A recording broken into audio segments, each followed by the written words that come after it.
semana, que era de determinar el agua corporal total, ¿no? En niños y en pacientes pediátricos. Y ahí pueden ver, ¿no? El agua corporal en niños prematuros, ¿ya? Niños prematuros son aquellos que nacen antes de las 36 semanas de gestación. Generalmente están internados en neonatología. En ellos se calcula 0.8 por el peso corporal. Los micrófonos, por favor. Un poquito de paciencia. 2, los lactantes menores. Los lactantes menores de 1 año, 0.7 por el peso corporal. Y a los niños escolares jóvenes, como pueden ver ahí, en la fórmula se calcula 0.6 por el kilo en los varones, igual que en el adulto, y 0.5 por kilo en las mujeres, porque ustedes saben que el género femenino tiene mayor cantidad de lípidos en relación al resto del cuerpo y eso ocupa un poquito más o hace que disminuya más los niveles de agua en el género femenino. Entonces eso tómenlo en cuenta para el examen, ¿ok? Ahí tienen la fórmula en niños, en prematuros, en escolares y en adultos, usted ya lo sabe, ¿no? Determinar el agua corporal total sin una simple multiplicación. Eso les va a servir, obviamente, para darse un poquito más cuenta cómo es la hidratación o cómo se hace la hidratación en este tipo de pacientes. Entonces, jóvenes, eso para lo que es la práctica. Y hablarles el día de hoy sobre lo que es la práctica de los pacientes shock. ¿Por qué estamos llevando esto nuevamente? Como ustedes saben, estamos en un periodo de gravedad en los hospitales y gran parte de los pacientes graves en este momento en Oruro están casi todos los centros llenos de pacientes con diferentes tipos de enfermedades. Extrañamente, no se han llenado los hospitales con pacientes que han agravado más sus enfermedades, que no han podido ir a la cuarentena y gran parte de estos han presentado inclusive hasta llegar a un shock. En ese sentido, jóvenes, vamos a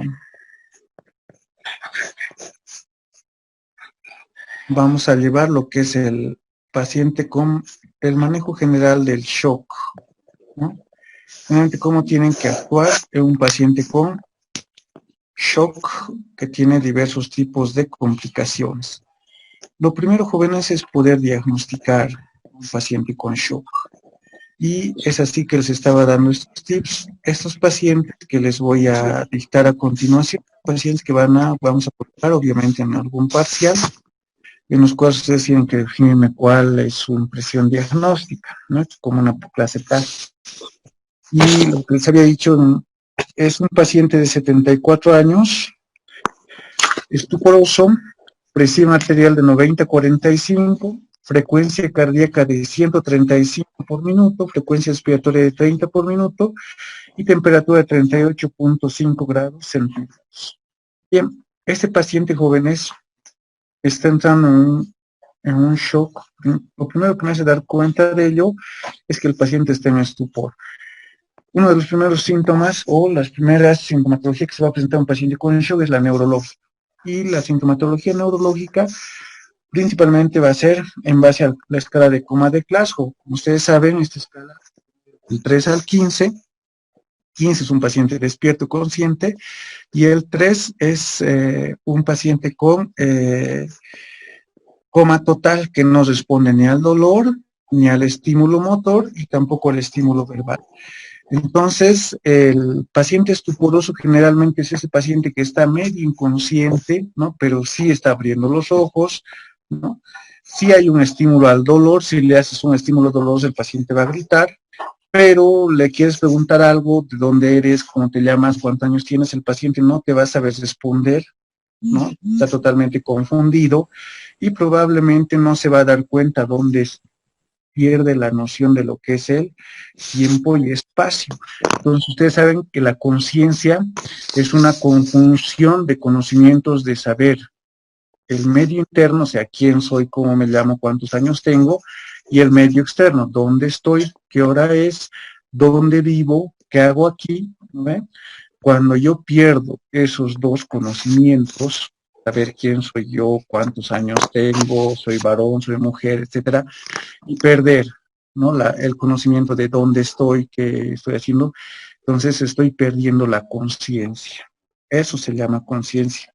Y eso lo medimos mediante los niveles de conciencia que se encuentran en la persona. El consciente es el que está totalmente despierto y el paciente en coma es el paciente que ha perdido totalmente la conciencia. El estupor es un punto intermedio.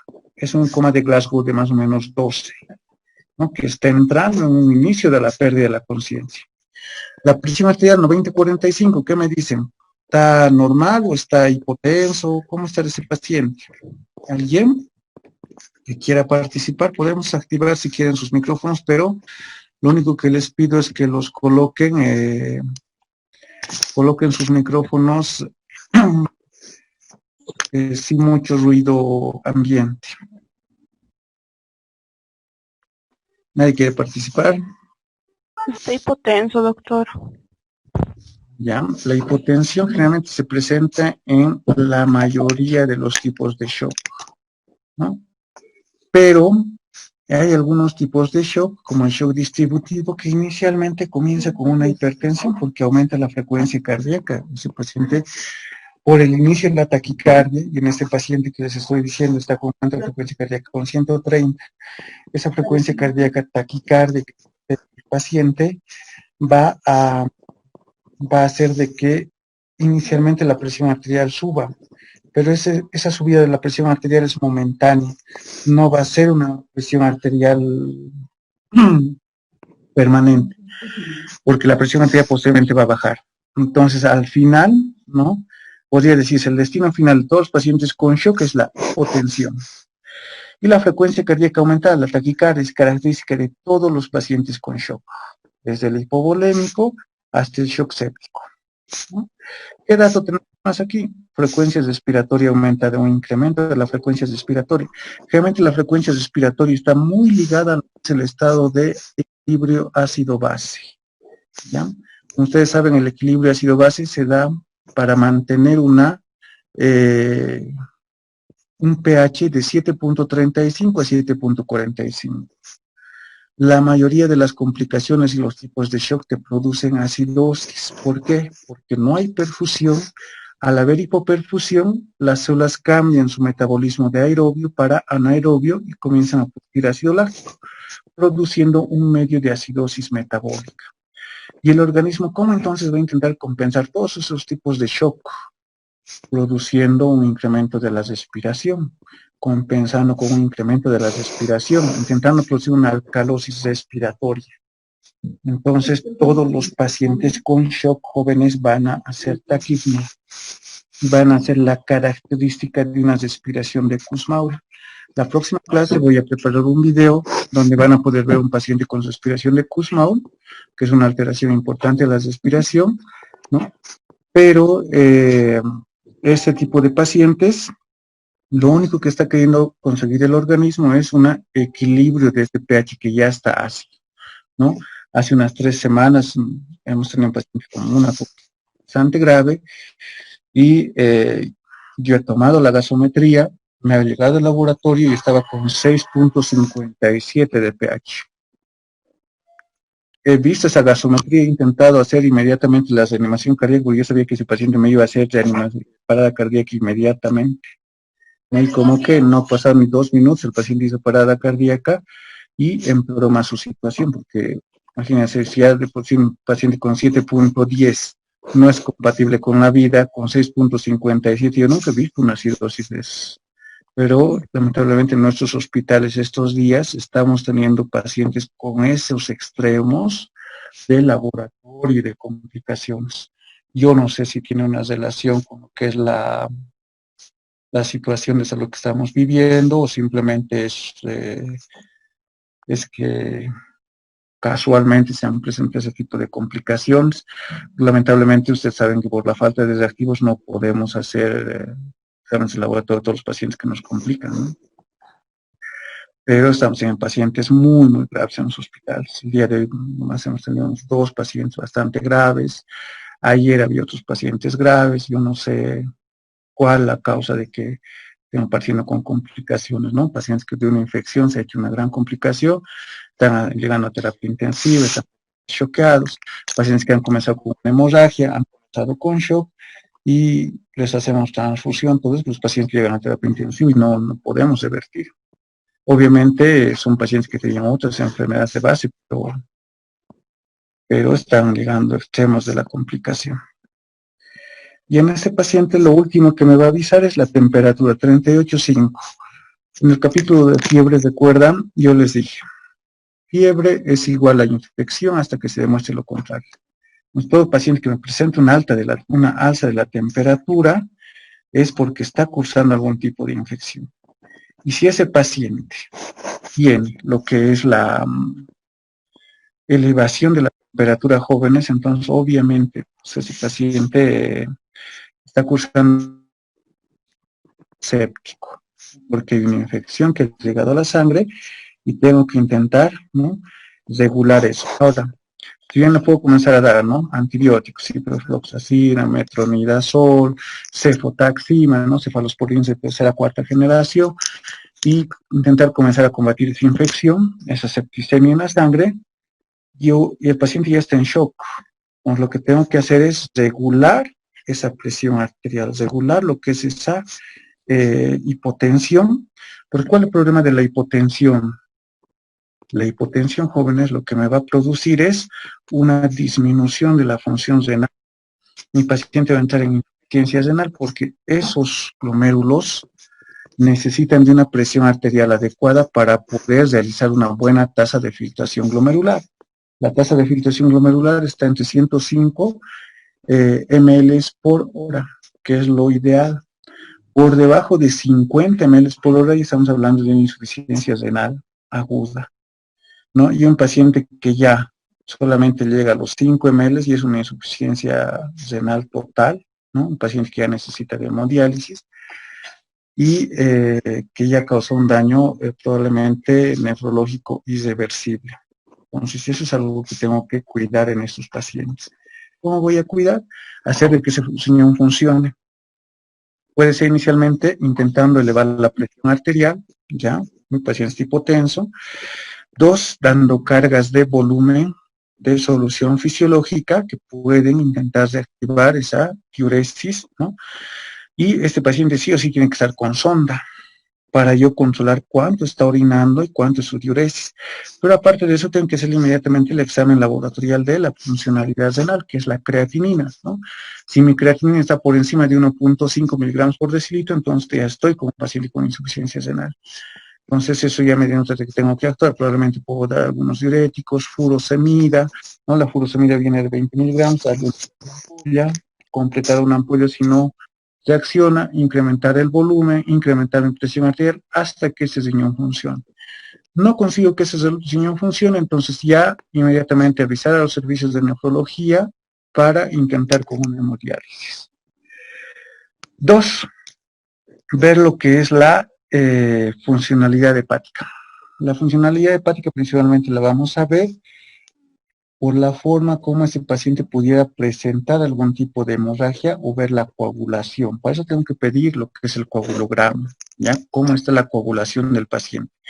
Todos los factores de la coagulación, los 12 factores de la coagulación, ¿no?, se forman en el hígado. El único que no se forma es el factor 4, que es el calcio. El resto, el factor de Hagemann, el factor 13, todos, ¿no?, protrombina, etcétera, se forman en el riñón, son factores hepáticos. Y si no hay una buena coagulación de la sangre, el paciente va a comenzar a sangrar.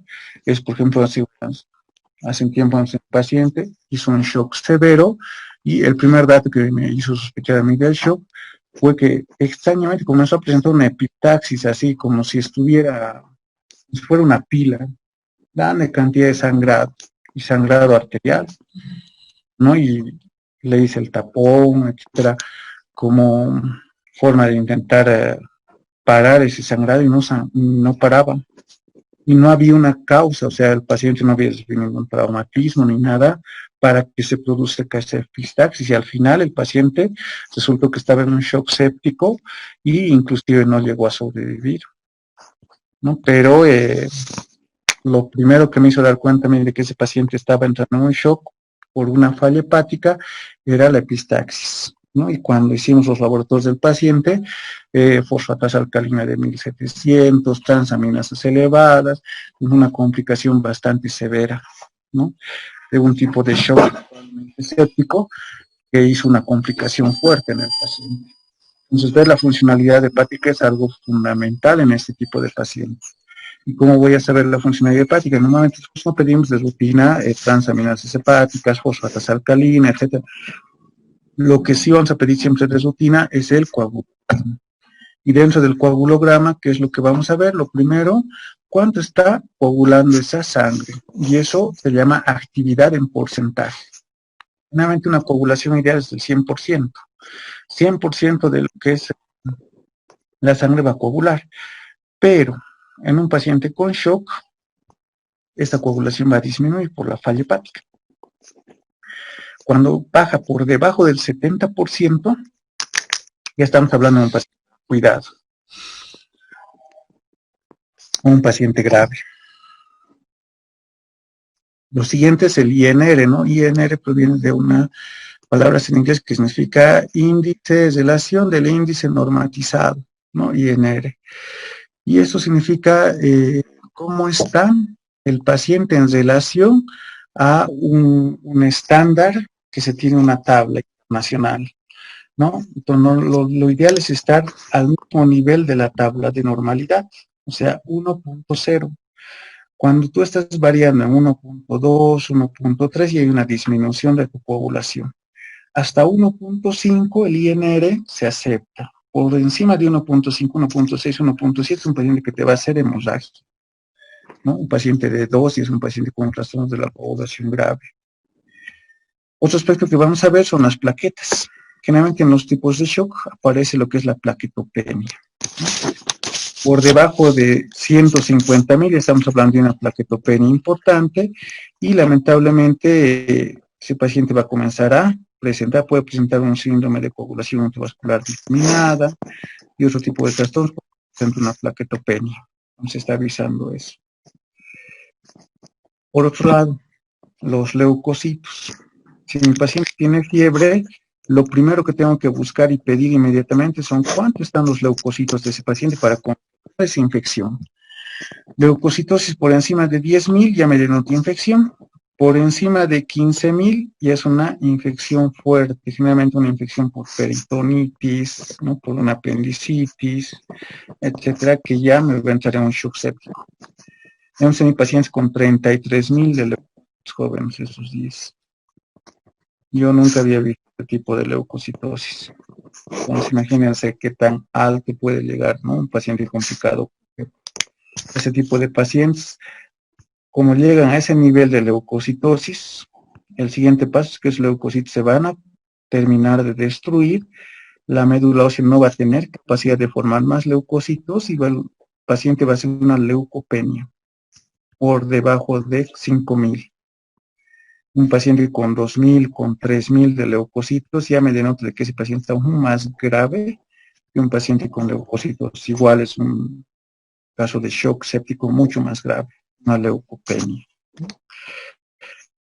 Entonces, en estos pacientes, ¿qué tendría que hacer? Intentar reactivar, ¿no?, lo que es la presión arterial, ¿no?, intentando dar vasopresores o lo que se llama en terapia intensiva de amina, medicamentos que hacen subir la presión arterial para que ésta no comience a dañar órganos. Y dentro de estos, ¿cuáles son los importantes? Los que más son noradrenalina y dopamina, ¿no? La dopamina que puedes usar para funcionalidad renal, para intentar reactivar ese riñón, ¿no?, con una presión adecuada que ese riñón vuelva a funcionar, que se llama dosis renal, o intentar usar dosis cardíaca o dosis vascular, que son para elevar la presión arterial y para elevar la fuerza de contracción del corazón. Y la noradrenalina, que te va a aumentar la presión arterial y la frecuencia cardíaca, la fuerza de contracción del corazón, intentando reanimar, reactivar mejor ese paciente con shock, ¿no? Por eso hay que dar en infusión constantemente mediante una bomba infusora, que es una máquina que está dando cada minuto sin parar la dosis exacta que el paciente necesita. Aquí tenemos otro paciente joven, es un paciente varón, ¿ya? Espera un momento, vamos a...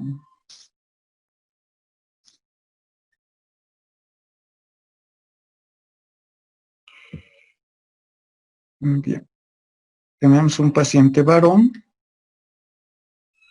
consciente, sudoroso, presión arterial de 90-60, frecuencia cardíaca de 120, frecuencia respiratoria de 46, saturación basal de 86.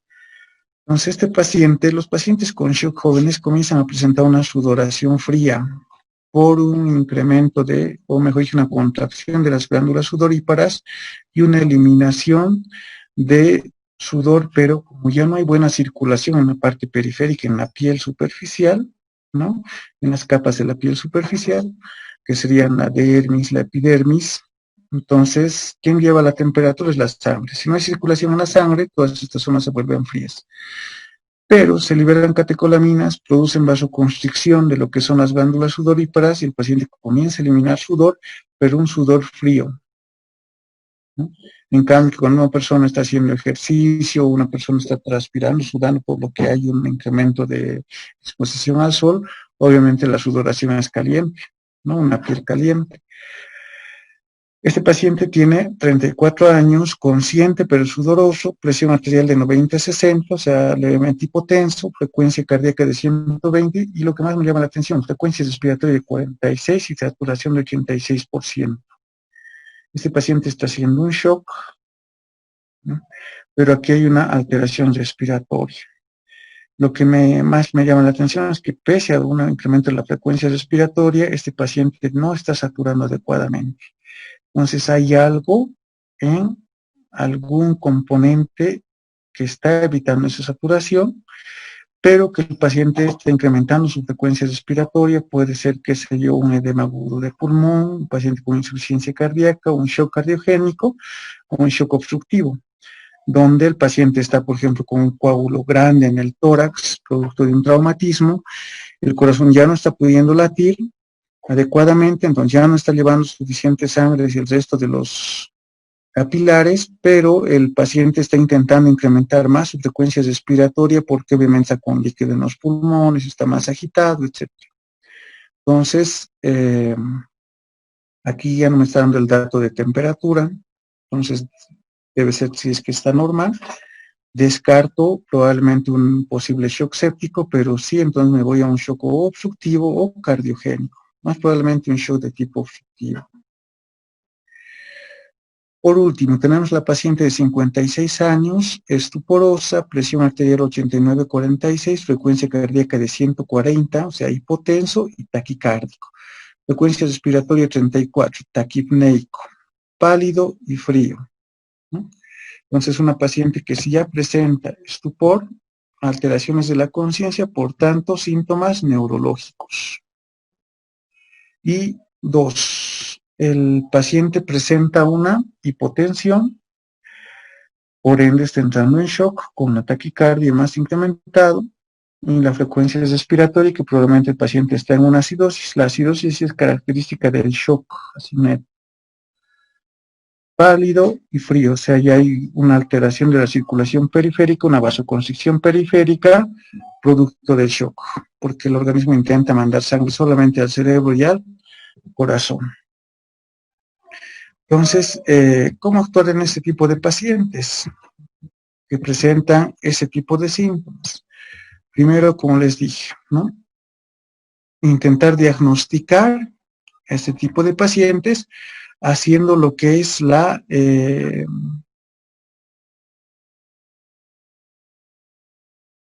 el diagnóstico. Y para eso voy a pedir primero los laboratorios de rutina. ¿Cuáles son los laboratorios de rutina? Hemograma completo, que me avise cuánto está la hemoglobina, ¿no? Una hemoglobina por debajo de 7 a nivel del mar, ya necesita transfusión sí o sí, pero aquí en la altura ya por 8, por debajo de 8, ya tenemos que transfundir. Inclusive hay estudios de La Paz, del Instituto Boliviano de la Altura, que dicen que ya al paciente por debajo de 9 ya tenemos que transfundir, ¿no? Entonces, ¿por qué nosotros transfundimos en un nivel más alto? Porque nosotros normalmente somos policitémicos, tenemos una hemoglobina más alta y tenemos un hematocrito más alto. Entonces, no podemos tolerar una grande disminución de hemoglobina, ¿no? Coagulación, eso para saber la funcionalidad hepática principalmente, como les dije hace un momento.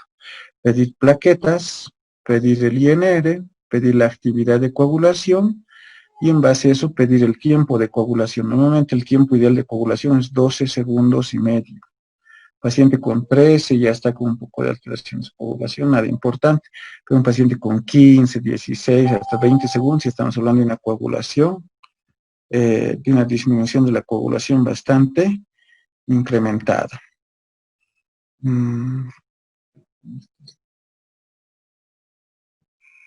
Bien, lo siguiente, la funcionalidad renal. Ahora, todo paciente con shock, obviamente tengo que pedir un ionograma. Y dentro del ionograma están mis niveles de potasio, mis niveles de sodio, para poder determinar a partir de cuánto está la osmolaridad del paciente, ¿no? Y poder determinar una alteración del potasio. La funcionalidad renal, pedir urea, creatinina. Creatinina alta, urea alta, hay una afectación renal, principalmente la creatinina, ¿no? Niveles de ácido láctico y gases arteriales. Los gases arteriales principalmente para saber, ¿no?, cómo está el equilibrio ácido-base. Eso, sumado a lo que es la clínica, presión arterial, frecuencia cardíaca, temperatura, saturación de oxígeno, ¿no?, diuresis, me van a poder determinar y reconocer al paciente con shock y poder intentar hacer el tratamiento precoz. Obviamente mi tratamiento va a ser, lo primero, colocar una vía, ¿no ve? Colocar una vía en el paciente para poder comenzar lo que es la administración de medicamentos. Y aparte de eso, con la vía, voy a comenzar a darle solución fisiológica, intentar que se reactive este riñón y pueda el paciente hacer una diuresis. Lo segundo, asegurar la vía aérea. Primeramente, lo primero que colocamos es oxígeno, porque este paciente que está haciendo una taquipnea, ¿no?, puede hacer una insuficiencia respiratoria por un distrés respiratorio y necesitar una ventilación mecánica. Pero al yo darle un poquito de oxígeno extra, estoy mejorando un poquito más la administración de oxígeno y haciendo de que ese paciente que ya está en hipoperfusión no vaya tan rápido a la debacle, ¿no?, a lo que es la complicación. La siguiente actuación sería el volumen, la administración de volumen según lo que necesita el paciente, ¿no? Si es una hipovolemia o si el paciente está con una hipernatremia, ¿no?, la administración de volumen me va a permitir regular esa alteración, ¿no? Si mi paciente está hipotenso, comenzar ya con lo que son la administración de aminas vasoactivas. Las aminas vasoactivas son medicamentos que les dije, noradrenalina, dopamina, dobutamina, para intentar elevar la presión arterial y mejorar esa contracción cardíaca, evitando de que ese paciente esté, ¿no?, taquicárdico, etc. Y a la monitorización constante, ¿no?, ponerle ya los monitores de presión arterial, saturación de oxígeno, electrocardiografía constante al paciente para poderlo atender a nivel de lo que es un paciente como terapia intensiva.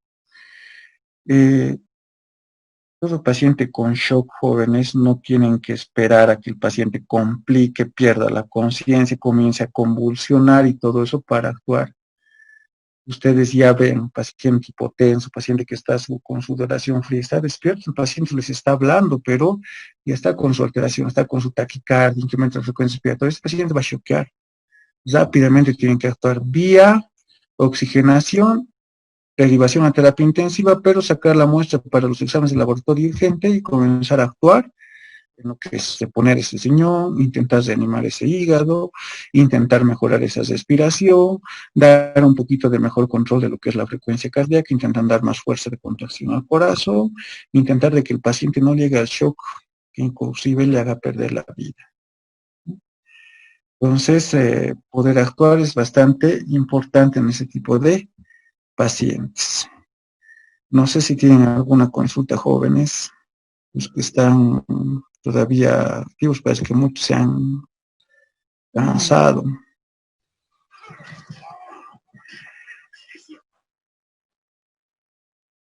¿Hay alguien por ahí? Sí, doctor. ¿Algún survivor? ¿Nadie? Sí, doctor. Doctor, ¿el shock no se controla por sí solo en algunos casos? Nunca se va a controlar un shock por sí solo. El shock ya es una insuficiencia de los sistemas para poder ir con la agresión, con la causa del shock. Entonces, un paciente que ya entra en shock es porque ya el organismo ya ha perdido la batalla y está yendo a lo que es inevitable, que es la falla multisistémica de todos los órganos y la pérdida de la vida del paciente. Entonces, un paciente con shock, si no lo tratamos, ya el organismo ya no lo va a conseguir reactivar, salvo alguna situación, pero no, no esperen que el paciente por sí solo salga con shock. ¿Qué otra pregunta tiene? Doctor, ¿Sí? doctor, disculpe, en un caso de shock, si vemos llegar un caso de shock, ¿qué sería lo primero que se debería realizar? Tú diagnosticas el shock con lo que es los signos vitales, ¿no ven? Y los signos vitales ya te van a decir hipotensión, taquipnea, ¿no ves? 5 son los signos vitales que ustedes han llevado en el prefacultativo, ¿no ve? Temperatura, frecuencia cardíaca, frecuencia respiratoria, presión arterial, que es la saturación de oxígeno, inclusive hemos incrementado en los últimos prefacultativos lo que era la glicemia. Entonces, si pueden tomar todo eso y ya están con un paciente con hiperglicemia, la hiperglicemia es un síntoma clásico de shock para poder, porque el organismo, ustedes saben de que un paciente con shock eleva su glicemia porque entiende que necesita más glucosa, porque el organismo ha cambiado su metabolismo de aerobio para anaerobio. Entonces, elevación de la glicemia, conjuntamente con hipotensión, taquicardia, taquipnea y una elevación de la temperatura, tal vez temperatura normal, pero sudoreico, estuporoso. Entonces, ese paciente ya está con shock, ¿no? Entonces, los primeros síntomas, una vez que tú los defines, ya tienes que pedir los exámenes. Los siguientes, pedir exámenes de laboratorio sí o sí. Hemograma, creatinina, coagulograma, glicemia, para ver cómo está esa glicemia, y examen general de orina, para ver cuánto está orinando ese paciente y cómo está orinando ese paciente. Si ese paciente está con proteínas en la orina, hay alguna falla, alguna alteración neurológica, etcétera, ¿no? Entonces, en base a eso, ya vas ganando tiempo. Si el paciente ya de por sí le dice, no estoy orinando, doctor, ya le has tomado la muestra de sangre, comienzas a darle una carga de volumen para que intente orinar, ¿no? Comienzas a darle furosemida por esa vía, ¿no? Si ese paciente está con fiebre, ya intentas comenzar con una antibiótico terapia, ¿no? No sabes qué organismo será, pero ya más o menos intentas, ¿no? Colocar una ciprofloxacina, un metronidazol, cefalosporinas de tercera generación, que no son lo que el esquema más utilizado en lo que he visto pacientes con sepsis, ¿no? Cipro, metro, cefotaxima y gentamicina más, ¿no? Para ir hacia las bacterias gram negativas.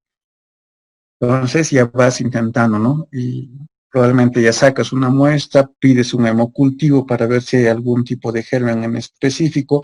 Conjuntamente con ese hemocultivo pides un antibiograma para saber a qué antibióticos es sensible ese germen. Y de esa manera, ¿no? Si el paciente tiene un foco pulmonar, intentas hacer un hisopeado faríngeo para llevar nuevamente al cultivo. Puedes ver una ecografía, pedir una tomografía para ver si hay una hemorragia intracraneal, para ver si hay una hemorragia torácica o una hemorragia abdominal, eh, o algún otro tipo de alteración, ¿no? Ya intentas buscar, pero y vas actuando rápidamente. Y a medida que vas encontrando sistemas que ya no están funcionando, entonces vas intentando mejorar esos sistemas. ¿Qué otra pregunta tuvieran jóvenes?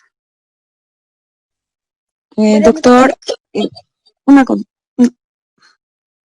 Dime, Catherine. Doctor, una consulta. Según usted, ¿cuál sería el shock más letal, el tipo de shock más letal? Letal, esa es la pregunta que les hice en lo que era una de las prácticas. Sí, doctor.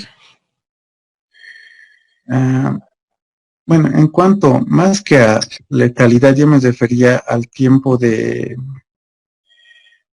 muerte de un paciente, o sea, cuál sería el shock más grave, de más rapidez en tratar, el cual obviamente es el shock anafiláctico. Pero ya cuando hablamos de mortalidad, por ejemplo, la mortalidad del shock séptico es del 35 al 40%, mientras que el del shock cardiogénico es del 60 al 90%. O sea, hasta un 90% de los pacientes que presentan shock cardiogénico van a perder la vida, mientras que los pacientes que presentan algún tipo de infección, hasta un 40% van a perder la vida. Probablemente el que tiene menos mortalidad es el shock séptico, el que tiene más mortalidad es el shock cardiogénico, pero el que fulmina más rápidamente al paciente es el shock anafiláctico en términos de rapidez en la complicación. Ahora, si usamos más adecuadamente el término de letalidad, probablemente nos quedamos con el término de shock cardiogénico, porque tiene una letalidad o mortalidad, perdón, de 60 al 90%, mientras el shock séptico al cual llega del 35 al 40% su mortalidad, y esto gracias a que todavía tenemos antibióticos para poder combatir ese tipo de complicación, mientras que con el shock cardiogénico la principal tratamiento es el trasplante cardíaco, y nuestra disponibilidad de trasplante cardíaco aquí en Bolivia es casi nula, y en otros países igual es bastante limitada. Entonces la mortalidad o letalidad es obviamente alta. Ese era lo que quería que ustedes puedan investigar, ¿no? En el trabajo que me presentaron en ese entonces. Muy bien, doctor, muchas gracias. ¿Alguna otra pregunta, jóvenes? ¿Nadie? Doctor, disculpe. ¿Cuál es la consecuencia de un shock hipovolémico que no es hemorrágico? ¿Consecuencia? Las principales consecuencias son insuficiencia renal. Y esta insuficiencia renal puede causar irreversibilidad y el paciente estar con hemodiálisis toda su vida. Después, si es que no resuelves eso, ya van a ser las otras fallas, hepática, gastrointestinal, etcétera, y la muerte del paciente, ¿no? Pues para eso, generalmente, el shock hipovolémico, con darle volumen,